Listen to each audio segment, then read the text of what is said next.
نے ساری بادشاہ لٹا کے بھی یوسف کے پیچھے یہی کہا کوئی بات نہیں.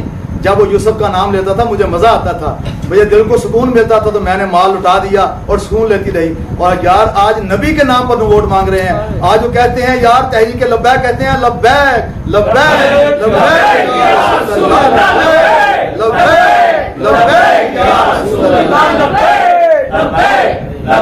یا رسول اللہ. ہم بھی حاضر, ہمارا مال بھی حاضر.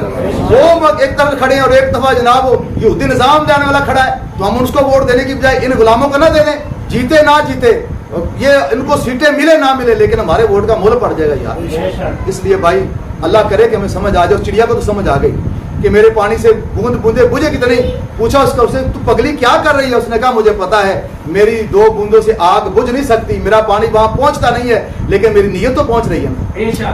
میرا خدا تو دیکھ رہا ہے نا. قیامت والے دن اللہ نے بلانا ہے, آؤ میرے نبی سے بغض کرنے والے کی لائن لگاؤ. وہاں پر کرلا بھی ہوگا, وہاں پر خچر بھی ہوگا, اور میرے رب نے فرمانا ہے آؤ میرے نبی سے پیار کرنے والوں کی لائن بھی لگے. تو میں چاہتی ہوں میری لائن پیار کرنے والوں سے لگ جائے. تو بھائی ہم چاہتے ہیں ووٹ فوٹو سے جیتے یا نہ جیتے, ہماری لائن محبت کرنے والوں میں لگ جائے. اللہ کرے ہم سب کو یہ سمجھ آ جائے اور ہم حق والوں کے ساتھ کھڑے ہو جائیں.